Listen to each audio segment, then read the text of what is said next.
Hi, this is Tom Johnson from I'dRatherBeWriting.com, and we're at the STC Summit in Dallas. I'm talking with Joe Welinski. Joe just gave a presentation on iPhones and how technical communicators can kind of move into this field and what kind of deliverables they can do and things like that. So, Joe, my first question for you is basically, if there's 100,000 iPhone applications out there, that means there's a lot. It seems like there would be a lot of opportunity for help, and yet I don't see that many technical communicators writing for iPhones. So how do you explain this discrepancy between the great number of software applications and the opportunities for tech writers?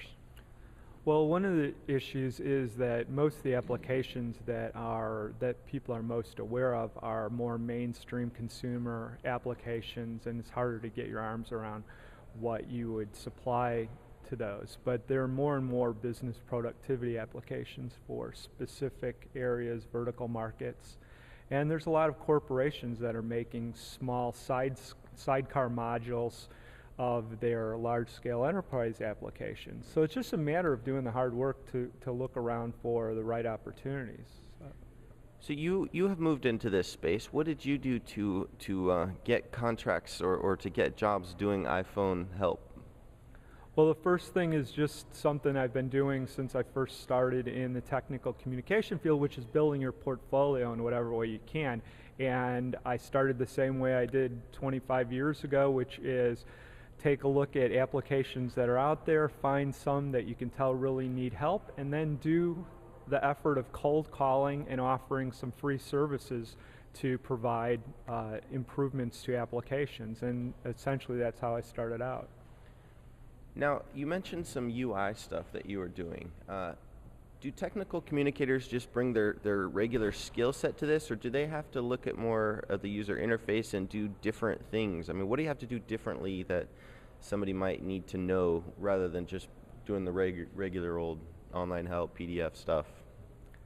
Well, first of all, one of the things I found is that technical communication skills completely apply to the mobile space, but you have to have a totally open mind and different thought process about what's the right thing to provide. So in a way, it's throwing away your ideas about large-scale documentation, lengthy PDFs, lengthy anything, thinking about new media, using YouTube as an opportunity that maybe is more appealing to mobile consumers. And so that's not necessarily that YouTube is a better medium, but it may be one that appeals more to people that are consuming your information.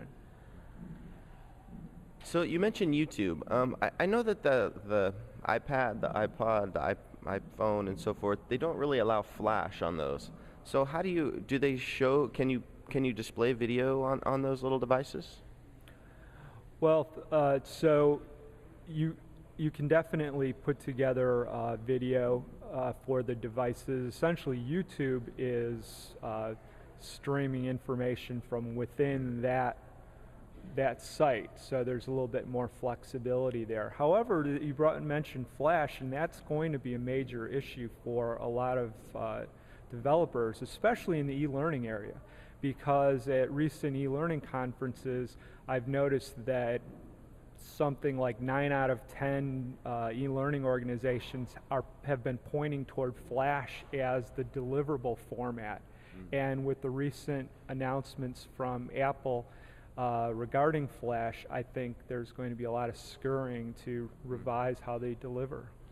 And HTML5 supposedly doesn't really support Flash either, right? I don't know.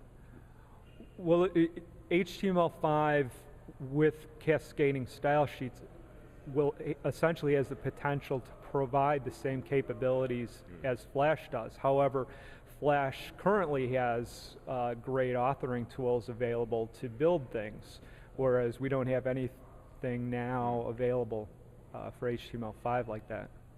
Well, what would you recommend if somebody wants to, jump into the iPhone market? Do you recommend, buying an iPhone and just, you said cold calling and so forth, what kind of strategies should a person implement to try to just land an iPhone help writing gig? Yeah, well, it can be difficult, but There's over 100,000 applications out there, and what you want to do is go into iTunes and start looking around at applications that represent the types of information that you might want to work with, and find apps that you can see need help. Now in iTunes, there's a website link for all the product vendors, and so then it's a matter of going to that link and finding your way to the person that might be interested in your services. And it does take a lot of self-promotion, but I think it's a good way to start. All right, Joe, so just to wrap things up, you have a conference you produce called Writers UA. Do you want to give a little info about that and where people can find out more information about you or that conference or anything else? Well, we do the conference, and that's writersua.com, WRITERSUA.com, and we also publish a lot of articles and surveys on there, and at the conference we are heavily involved in mobile, and thanks for having me on your podcast. Thanks, Joe.